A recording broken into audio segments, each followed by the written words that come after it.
Graças a Deus, irmãos, privilégio estar aqui com vocês, para a gente comemorar hoje 15 anos dessa UPA tão querida. Eu sempre brinco dizendo que eu nunca fiz parte, eu nunca fui UPA, né? Eu já cheguei na presbiteriana em idade de UMP, mas eu louvo a Deus pela vida da UPA. Por ironia assim, de Deus mesmo, assim, as coisas de Deus, estou como secretário da UPA aqui, né, na nossa federação, há algum tempo já. Nunca fui UPA, mas tenho esse privilégio de participar, de ser UPA com vocês há algum tempo. Sou tão babão mesmo da UPA, assim, que estou andando com... Eu acho que nem vocês têm ainda, eu não sei. A Bíblia da UPA, oficial da UPA mesmo. Tem o inário atrás, ou tem o moto atrás, tem o inário... Enfim, vocês não são tão UPA quanto eu, né? Mas abram aí as suas Bíblias, sem mais delongas, para a gente chegar... Oi? Sim, sua Bíblia está aqui. Abre em Jonas, profeta Jonas, né? Livro do profeta Jonas. Por mais que você ache que é só uma historinha, está na Bíblia mesmo. Você vai encontrar aí. Logo depois de Obadias. Ajudou? Não, né? Tá bom. Depois de Obadias você encontra Jonas. Livro do profeta Jonas. Ou carinhosamente apelidado, o Evangelho segundo Jonas.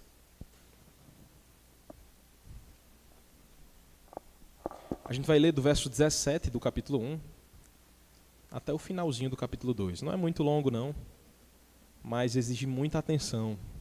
É um texto que a gente já conhece, mas muitas vezes não extrai as verdades tão profundas que tem nele.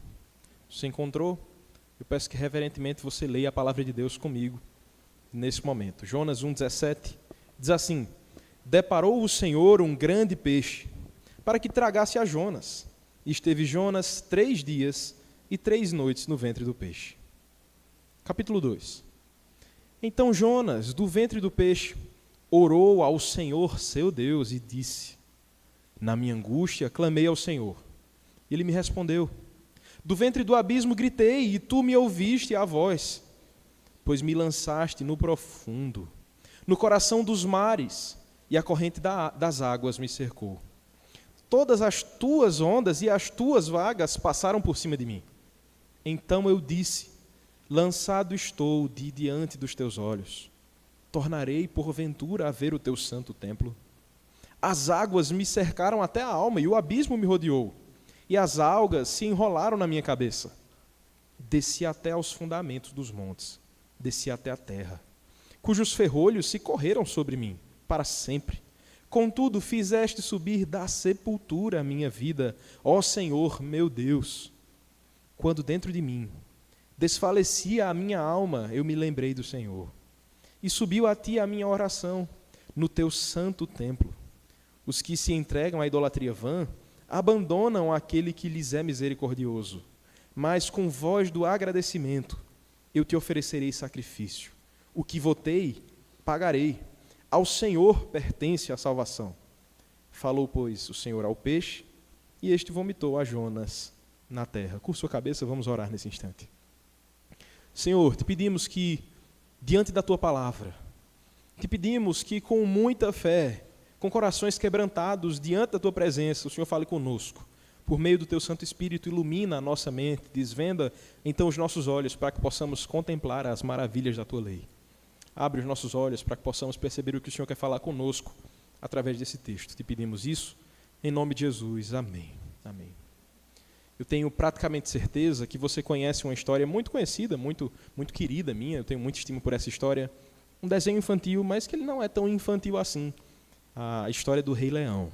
Você conhece a história de Mufasa, o Rei Leão? Se você não conhece, por ter nascido de 2000 e tantas para cá, faça esse favor para a sua alma, aproveite o restinho do final de semana e assista o Rei Leão. Eu acho que ele é de 94, mas não despreze por ele ser de 94. Sua mãe, antes disso, você não despreza ela por isso.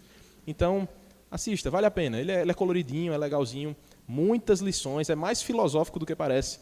Assista. Eu sei que vai ter muita coisa confusa por ter cenário africano e coisas específicas de lá, mas ainda assim, assista com os olhos de quem entende o Evangelho. Você vai ver como é precioso.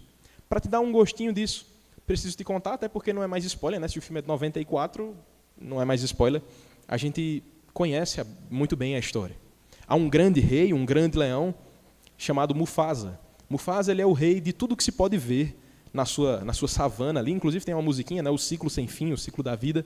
Ele cuida de um de seus filhos chamado Simba, o príncipe, né, o herdeiro do trono de seu pai. Simba é aquele que está predestinado, é que naturalmente vai assumir o trono de seu pai quando ele vier a falecer, seja qual for a razão.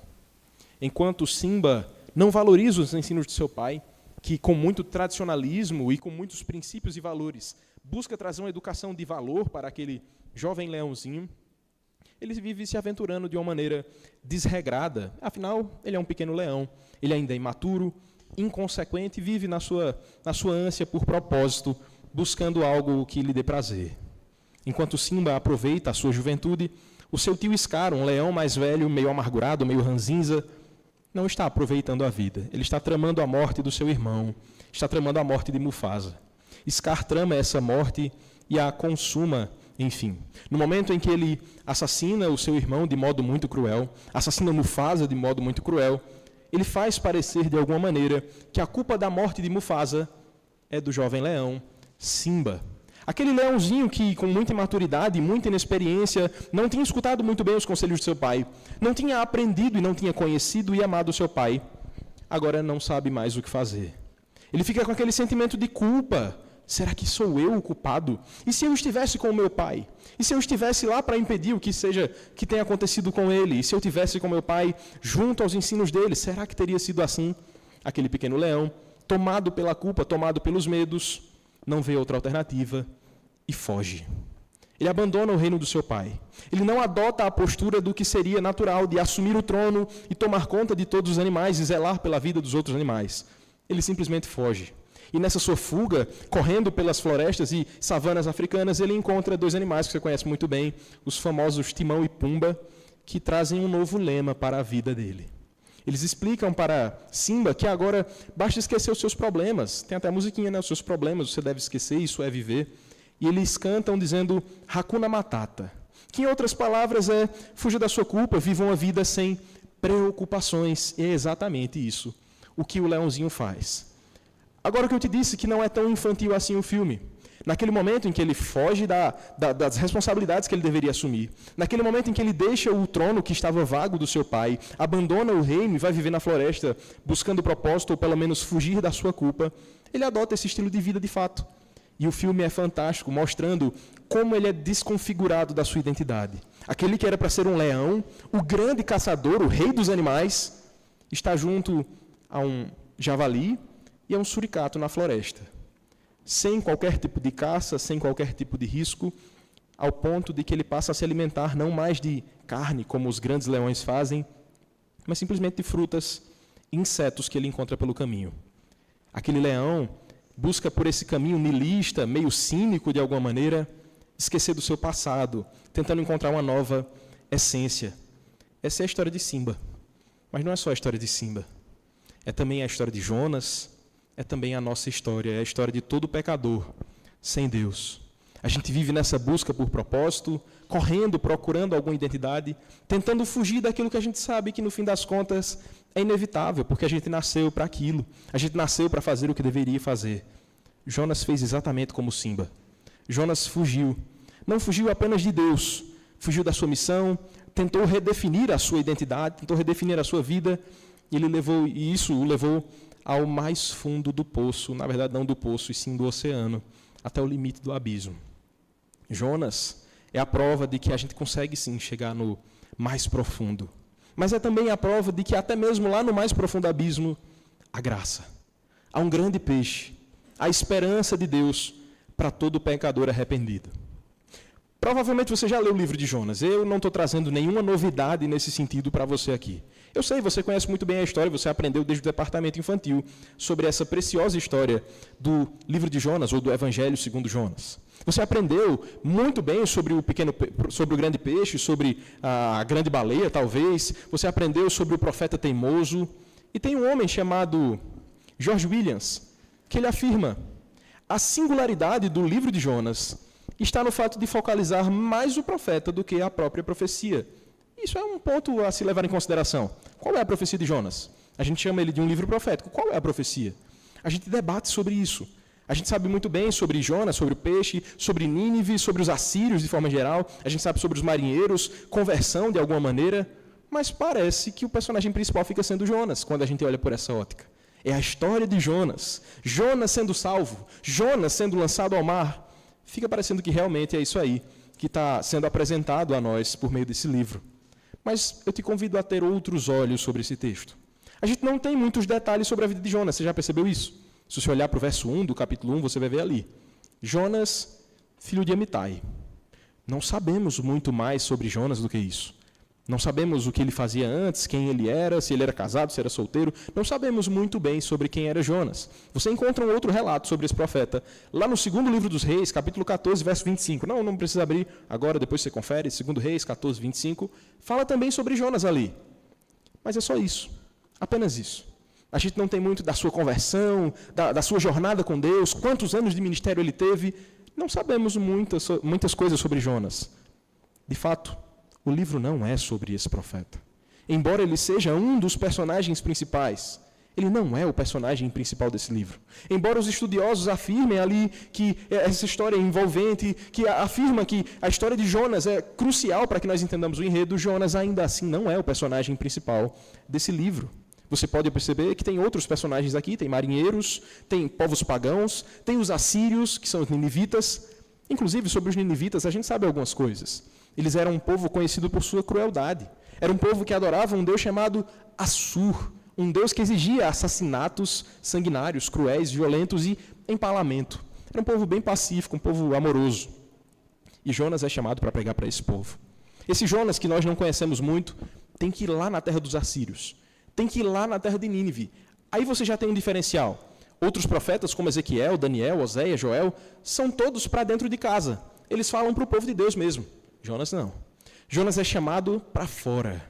Isso já quebra um pouco aquela nossa ideia de que no Antigo Testamento era tudo para dentro de casa, e enfim, não era. Deus já manda um profeta para fora das fronteiras, para um povo inimigo mesmo, um povo que adorava outros deuses, para poder trazê-los o verdadeiro evangelho, um chamado ao arrependimento. E Jonas tem essa missão de anunciar ao pior povo que existia naquele tempo. Jonas tem essa missão de falar sobre o amor de Deus, ou o chamado de Deus ao arrependimento, para o povo mais terrível e mais sombrio da sua época. E é isso que nós vamos fazer hoje. Nós vamos acompanhar Jonas nessa sua jornada, nessa sua missão de fuga, de libertação, de buscar saber quem ele era, como Simba, que não sabe bem ao certo quem é. Como Simba que tenta fugir, mas no fim das contas cai, chega ao fundo do poço. Assim também Jonas, assim também olharemos sobre nós aqui nesse texto. Eu te convido a olhar novamente para o verso 17 desse texto. Ele nos mostra uma frase um tanto quanto diferente. Ele diz: deparou o Senhor um grande peixe para que tragasse a Jonas. E esteve Jonas 3 dias e 3 noites no ventre do peixe. Parece brincadeira, você conhece a história, não conhece? Parece brincadeira. O profeta, curiosamente, estava com tudo dando certo. Estou fazendo com aspas, tá? Estava tudo dando certo na vida do profeta. Ele escuta o chamado de Deus, lá no verso 1 e no verso 2. Deus fala com ele e diz: Jonas, dispõe-te e vai à grande cidade de Nínive e anuncia lá a minha palavra. Fala com eles lá, diz que a maldade deles chegou até mim. Jonas se dispõe, é o que diz o verso 2 e 3. Jonas se dispõe, mas para fugir da presença de Deus. E ele consegue. Curiosamente, as coisas estão dando certo para o lado de Jonas. Ele diz: eu quero fugir de Deus, sai com as suas poucas coisas lá, encontra exatamente o barco que ele precisava, no horário exato que ele chega lá no porto, na embarcação, ele consegue esse horário, consegue o barco lá adequado, ele tem exatamente o valor da passagem, tudo estava, por coincidência, dando certo na vida de Jonas. Olha só que maravilha, fugir de Deus, escapei de Deus, as coisas se encaixaram, se alinharam numa ordem cósmica aqui, e tudo deu certo para eu fugir da presença de Deus. Jonas estava em alto mar. Naquele barco ele descansa lá no convés, enquanto todo mundo lá em cima está apavorado com uma grande tempestade, que o texto vai dizer que quase leva o barco a pique, quase destrói aquele barco, e Jonas está lá na maior paz, dormindo. Eu acho que Jonas sente a mesma paz que Cristo, não é, lá no barco? Que dorme? Não, acho que não. Acho que não. A paz de Cristo lá no barco, enquanto os discípulos estão na tempestade, é de um Cristo que descansa sabendo que fez a vontade de Deus. Essa paz que Jonas sente no barco é aquela paz de quem quer fugir de Deus mesmo. Estou ganhando, Deus não está me vendo, Deus não está sabendo onde eu estou aqui calado, escondido aqui embaixo. Mal sabia ele que o poderoso arco e a poderosa flecha de Deus já tinham sido lançadas contra aquele barco no meio do oceano. Deus não precisou de Waze, não precisou de GPS e acerta exatamente o barco de Jonas. A ponto de que todos os marinheiros pagãos, você pode olhar no seu capítulo 1 aí, todos os marinheiros pagãos, cada um adorava o seu Deus ali. Deus X me ajuda, Deus Y me ajuda aqui. E nada acontecia. Até que o líder daquele barco olha lá embaixo e diz, opa, tem um caba dormindo aqui embaixo. Tá vendo não que a gente está quase morrendo? Levanta aí, invoca o teu Deus. Olha a sacada. Todos eles estavam em oração. Eu sei, são falsos deuses. Mas ele chama Jonas para orar e falar com o seu Deus. E você não vê resposta de Jonas. Você não encontra Jonas falando com Deus ainda no primeiro capítulo. Você só encontra Jonas fugindo mesmo da presença de Deus. Até o momento em que ele explica, ele que não queria trazer conversão, trazer evangelismo, trazer anúncio a esses inimigos, a esses povos pagãos, ele agora é obrigado a dizer, eu sou Jonas, eu sou um hebreu, eu sirvo ao Deus vivo, e se você olhar direitinho, no final do capítulo 1, ele diz que serve ao Deus que é dono, que é autor dos céus, da terra e dos mares. Esse cara só pode ser louco. Como assim, Jonas? O teu Deus é o Deus dos mares, da tempestade e tudo. Tu está tentando fugir dele. Está maluco, é? Vai matar a gente. Jonas, faz alguma coisa aí, ora esse Deus. E você encontra a resposta de Jonas. Quando eles perguntam, o que é que a gente faz para acalmar essa tempestade? Jonas não diz assim, eu vou orar, eu vou falar com Deus, vou pedir perdão a Ele, Ele vai acalmar a tempestade. Ele não fala isso. Ele diz, só se vocês me jogarem no mar. Só se eu morrer, essa tempestade se acalma. Jonas está dizendo, de todas as formas, eu não vou falar com Deus. Eu não vou me curvar diante desse Deus. E os homens, com muito temor, dizendo, não quero ser responsável pela morte desse homem, lançam Jonas ao mar. Aparentemente, parece uma virada de chave aqui, uma curva que aconteceu aqui. Estava tudo dando certo na vida de Jonas, agora ele foi lançado em alto mar. Não dava mais para fugir de Deus. E agora, será que Jonas sabia nadar? Quanto tempo ele ia conseguir nadar? Nem adianta. Por que ele ia ter que nadar se uma hora ele não ia conseguir chegar em alguma terra firme, em algum lugar para escapar? Era praticamente o fim da vida de Jonas. Em poucos instantes passaria algum tubarão e o tragaria, ou de alguma forma ele ia cansar de se esforçar ali, os seus músculos iam fadigar, ele ia morrer. Não sei, a tempestade ia pegar ele de alguma forma. Para os marinheiros, era o fim da vida de Jonas. Para Jonas, parece que era o mesmo também. Você pode olhar aí no verso 1 do capítulo 2. Quando ele pensa que estava morto, o texto diz, então Jonas, do ventre do peixe, orou ao Senhor seu Deus. Olha só, que grande ironia do texto. Passa o capítulo 1 inteiro, fugindo da presença de Deus. Não quer falar com Deus de maneira nenhuma. Deus arranja um gabinete móvel. Deus providencia um espaço ali, uma espécie de Uber celestial, que captura Jonas e diz, está indo aonde, meu querido? Está fugindo para onde? Aqui há um eco daquele famoso Salmo 139, em que nós vemos Deus capturando o seu profeta e conversando com Jonas. O verso 2 fala sobre isso, e disse na minha angústia, clamei ao Senhor, e Ele me respondeu. Do ventre do abismo gritei, e tu me ouvistes a voz. Aquele homem que passou o tempo todo fugindo de Deus, agora dependia dele, dependia do Senhor. O Senhor é minha última chance, o Senhor é tudo que eu tenho. Se o Senhor não me atender, eu já morro aqui mesmo nesse oceano. E ele clama a Deus, ecoando mais uma vez as palavras do Salmo 139. Para onde me ausentarei do teu espírito? Para onde fugirei da tua face? Se subo aos céus, lá estás. Se faço a minha cama no mais profundo abismo, lá estás também. Até mesmo quando a gente fracassa, até mesmo quando a gente chega no mais profundo abismo, até mesmo no inferno dos nossos lamentos e fracassos e dores, você pode clamar ao Senhor. Você pode gritar, como Jonas diz aí, que Deus escuta a sua oração. E lá no mais profundo abismo, no mar mais profundo, ele encontra esse Deus. O verso 3 diz assim, pois me lançastes no profundo. Olha os termos que ele usa. Me lançastes no profundo, no coração dos mares, e a corrente das águas me cercou. Todas as tuas ondas e as tuas vagas passaram por cima de mim. Nada do que estava acontecendo ali era por acaso. Jonas está dizendo em outras palavras, eu sei, Deus, é o Senhor que está me fazendo sofrer. Eu sei, Deus, o grande peixe é seu, a tempestade é sua, os mares são teus. Eu sei, eu que fui menino, tentei fugir do Senhor. Eu sei, eu errei e tentei fugir da tua presença. Queridos, você está olhando para essa história como se ela fosse meramente na terceira pessoa, falando dele, de Jonas. Se insira nessa história. Às vezes, tudo que falta é um grande peixe para nós. Não espere Deus providenciar um grande peixe para que você recorra a esse Deus. Nós estamos pensando sobre esse Deus que nós devemos conhecer para amar mais. Ora, nós já vemos aqui um profeta que talvez não conhecesse Deus tanto assim. Um profeta que pensava que conseguia fugir de Deus de alguma forma. Querido, se você ainda tem essa mentalidade, se você ainda tem esse entendimento de que você pode fazer algo e Deus não está vendo, eu fui rápido demais, Deus não pegou.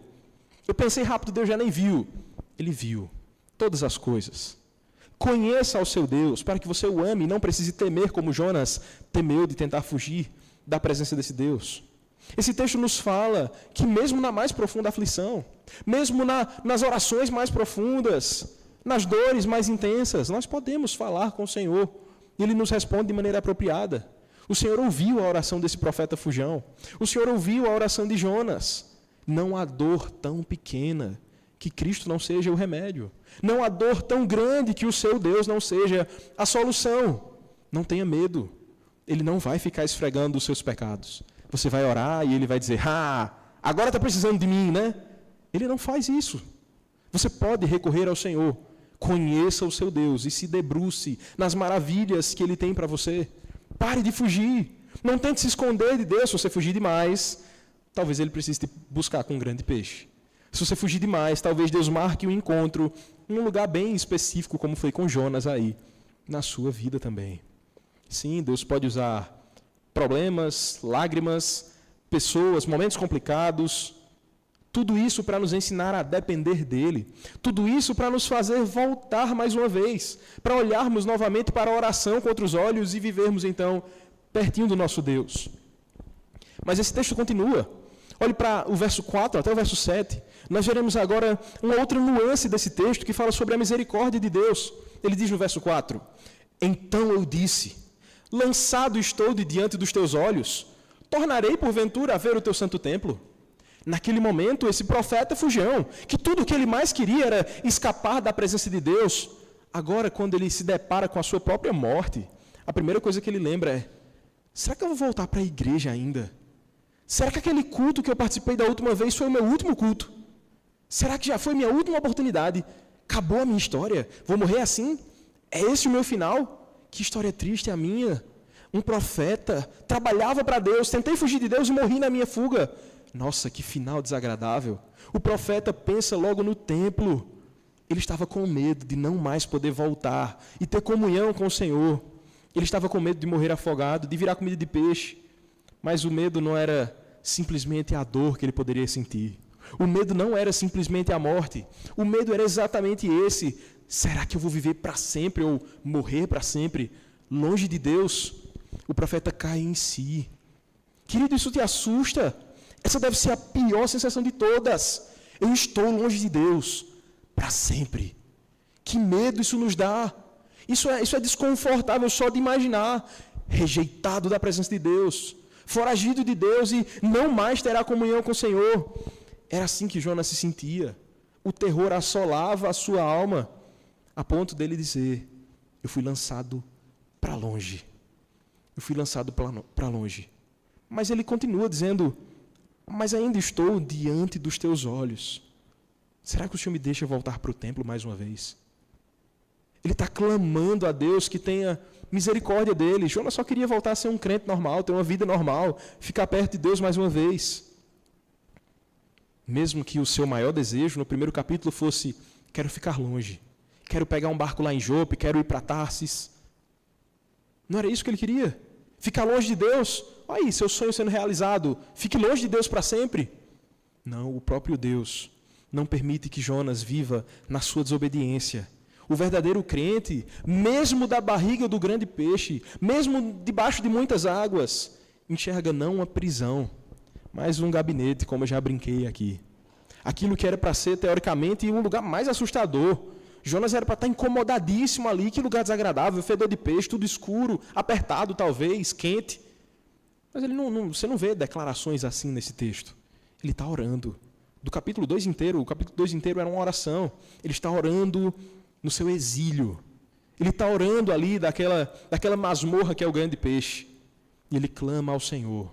O verso 5 continua dizendo: as águas me cercaram até a alma.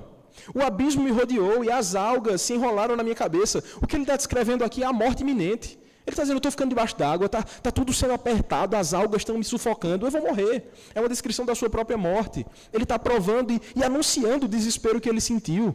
Desânimo, desamparo, talvez o momento mais sombrio da sua vida. Mas ele continua dizendo no verso 6: desci até o fundamento dos montes, desci até a terra, cujos ferrolhos se correram sobre mim para sempre. Contudo, fizeste subir da sepultura a minha vida, ó Senhor meu Deus. Quando dentro de mim desfalecia a minha alma, eu me lembrei do Senhor, e subiu a ti a minha oração. Olhar para os sofrimentos de Jonas é algo completamente agoniante. Mas veja que alegria há em poder dizer: na minha maior agonia, nos meus maiores sofrimentos, no dia que eu pensei que era o meu último dia, a minha morte iminente, ainda assim, eu lembrei do Senhor. E o Senhor me deu vida, é o que ele diz aí no verso 6. Eu lembrei do Senhor, a minha vida, o Senhor tirou da sepultura, o Senhor é o meu Deus. Jonas se lembra desse Deus maravilhoso. Querido, isso aqui não parece outra cena para você. Isso aqui não te lembra nenhuma outra história. Jonas, de alguma maneira, está apontando para o nosso bendito Cristo, que inclusive vai falar com as suas próprias palavras, dizendo: eis aqui quem é maior do que Jonas. Geração incrédula que pede sinais e nenhum outro sinal vai ter que não o sinal de Jonas. Olha aí o sinal de Jonas. Tragado por 3 dias e 3 noites. Assim também foi o nosso Cristo. Assim também o nosso Senhor, ao terceiro dia, com a sua alma livre mais uma vez, com o seu corpo ressurreto mais uma vez. Sim, Jonas bebeu algumas gotas de água salgada. Sim, Jonas sentiu ali as algas sufocando. Jonas sentiu a sua pequena e breve e momentânea agonia. Não foi assim com o Senhor Jesus Cristo. Ele não sentiu goles de água salgada. Ele sentiu o cálice da ira do Pai. Ele não sentiu algumas algas o sufocando de alguma maneira. Não, ele sente a dor da separação, o abandono e diz: Deus meu, por que me desamparaste? É o nosso Cristo nos dando o sinal de Jonas. É o nosso Cristo provando da maior dor, provando das maiores aflições. Jonas está provando aqui que Deus não tem favoritos. Não é porque ele é profeta que a pena dele vai ser menor. E a prova final disso está no próprio Cristo, o Filho de Deus, que toma o pecado que era meu, o pecado que era seu, e toma numa cruz a culpa de tudo isso. Leva na cruz até o último instante a ira de Deus. Jonas não é sobre um profeta. Jonas não é sobre um grande peixe. É sobre um Deus misericordioso que salva pecadores. É sobre o Evangelho. Jonas está nos mostrando Cristo mais uma vez. Jonas está nos mostrando esse amor de Deus, esse Deus misericordioso. Você pode orar como Jonas e dizer: Senhor, eu estou perdido. Pequeno Simba, Deus te chama. Para de comer insetos. Para de comer frutinhas por aí. Deus tem algo muito maior. Jonas, para de fugir. Para de se esconder da tua missão. Há um Deus que chama para que você o conheça, o ame e viva para a glória dele. Esse é um chamado para todos nós. E o texto continua mais uma vez, do verso 8 até o verso 10, mostrando que esse profeta que tem a sua oração respondida no meio da sua aflição, que clama a Deus por misericórdia e é atendido por esse Deus, agora ele tem que dar uma resposta a isso tudo. Olhe para o verso 8, ele diz assim: os que se entregam à idolatria vã, abandonam aquele que lhes é misericordioso. Jonas não simplesmente para nos seus pedidos. Ele reflete e diz: opa, Deus me deixou estar vivo aqui no ventre desse peixe. Deus está tendo misericórdia de mim. Não posso mais abandoná-lo. Abandonar esse Deus é se entregar à idolatria. Que idolatria Jonas cometeu aqui? Você encontra nesse texto algum poste ídolo sendo adorado? Você encontra Jonas falando sobre dinheiro, talvez, para que ele idolatrasse o dinheiro. A idolatria de Jonas era ele mesmo.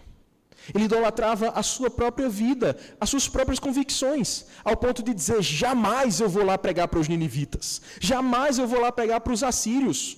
Salvação é só para Israel, salvação é para os meus, para quem eu quero que escute.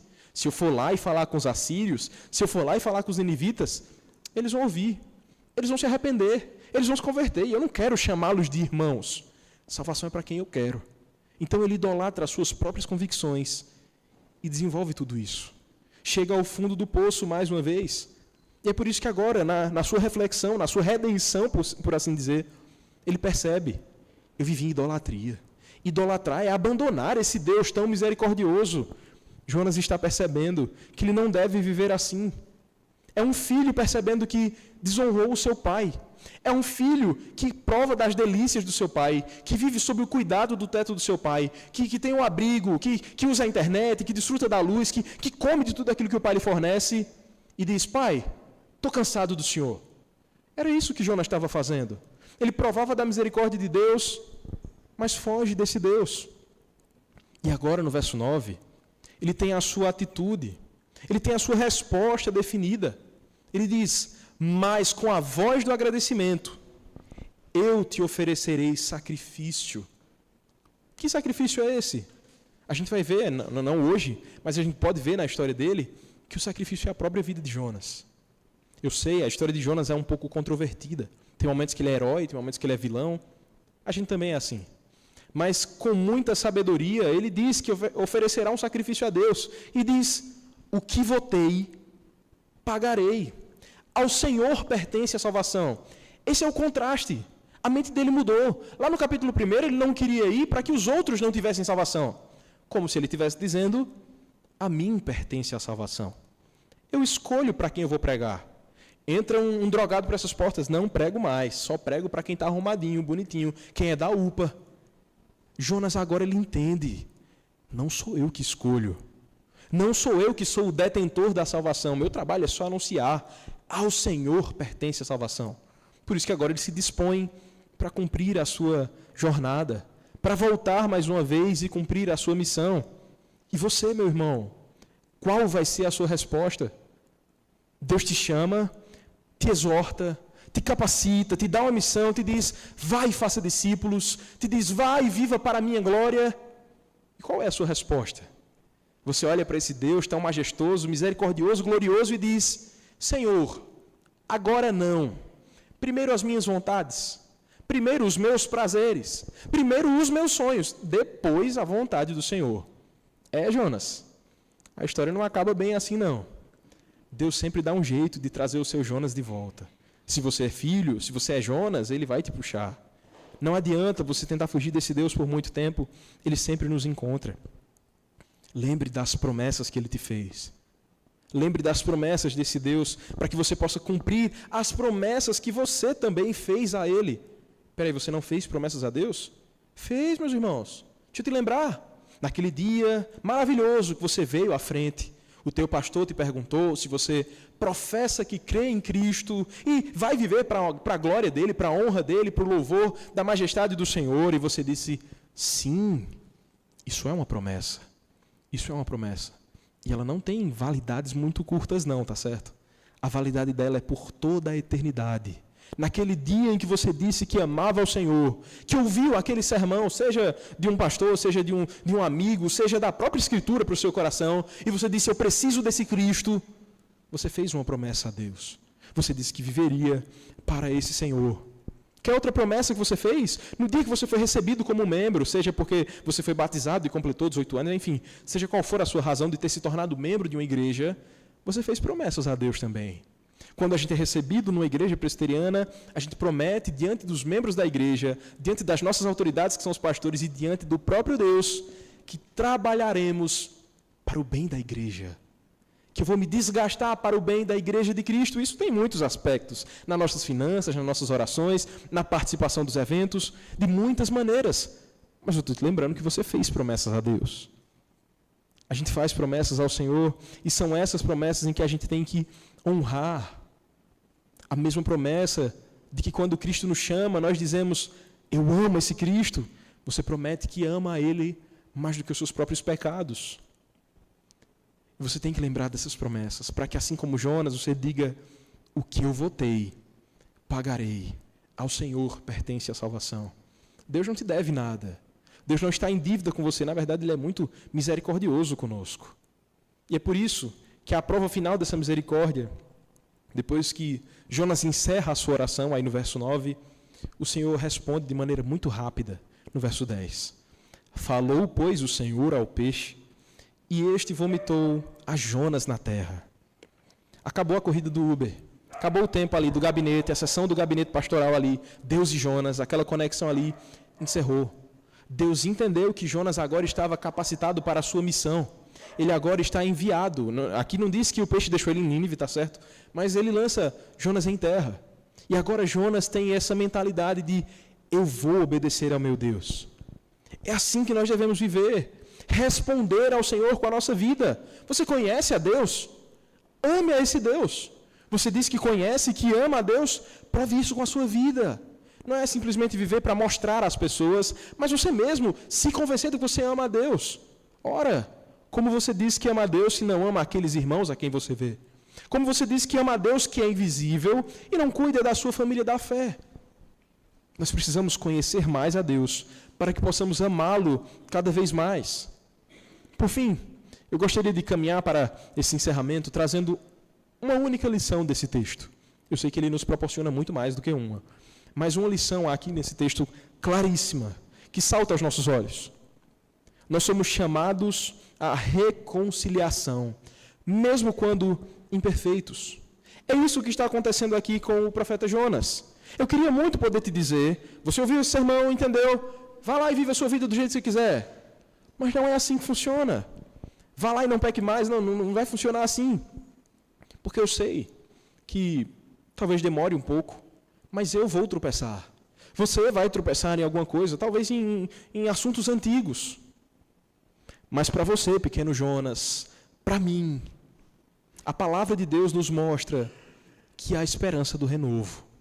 Que há esperança de reencontrarmos esse amor de Deus, seja em um ambiente público como esse, ou seja na mais profunda escuridão de seus pensamentos. Deus está sempre acessível. Deus está sempre perto e Ele nos chama para que possamos ouvir a sua voz e atender esse chamado que Ele nos tem feito. Sim, eu sei que você não é perfeito, mas você tem um Cristo que é perfeito. E é capacitado por esse Cristo perfeito, que nós, imperfeitos, podemos cumprir a perfeita missão de Deus. A perfeita missão que Ele nos vocacionou para cumprir. O perfeito que se entrega pelos imperfeitos, o justo que se entrega pelos injustos, para que agora nós, injustos, justificados por esse Deus, possamos viver em justiça, anunciando a bondade desse Deus nesse mundo, anunciando a reconciliação que esse Cristo chama. Queridos, Cristo é a esperança para os que estão no fundo do poço. Você está no fundo do poço? Não? Tem muita gente que está. Sua vida está bem, maravilhosa? Que bom! Mas você conhece pessoas que estão no fundo do poço. E não é o seu trabalho ir lá resgatar, mas é o seu trabalho anunciar o Cristo que resgata, que tira pecadores do mais profundo lamaçal do pecado. É você que vai lá e anuncia o Cristo que é luz para os que andam em trevas, o Cristo que é paz para os que estão desesperados nesse mundo. Querido, é você que anuncia Cristo, o Cristo gracioso, que traz paz e graça para os que estão no mais profundo abismo. Você lembra de Simba, o leão que eu te contei no começo do nosso momento aqui? Simba, ele tem um momento de redenção na sua história. Te convido mais uma vez, assista o filme com os olhos da fé, você vai ver. Quando Simba está lá naquela floresta, brincando, vivendo como uma eterna criança, comendo frutas, comendo insetos, vivendo Hakuna Matata com Timão e Pumba, ele encontra uma leoa, uma grande leoa desenvolvida, Nala, uma amiga da sua infância. E Nala confronta Simba, até mesmo fisicamente, é uma cena de briga ali no filme. E aqueles dois leões ali se confrontando, ela diz, você esqueceu de quem você é. Você deixou para trás todo o reino. E ela convida Simba a poder voltar. Ela diz, Simba, o seu povo precisa de você e o seu lugar não é aqui. Simba, depois de muitas nuances, tentando se reencontrar, ele até conversa com aquele o Rafiki, um dos macacos do filme, e ele busca alguma forma de reencontrar a sua própria essência, a sua própria identidade, e com muita sabedoria, aquele macaco diz a Simba que ele só pode se reencontrar quando ele reencontrar novamente o seu pai. O pai está morto no filme. Mas o macaco, com muita sabedoria, diz: você só vai saber quem você é quando você conhecer o seu pai. Queridos, eu não sei se você enxerga o mesmo que eu aqui, mas isso fala muito sobre o Evangelho para o meu coração. Você só vai descobrir quem você é quando você conhecer o seu pai. Eu não estou falando do seu pai da terra.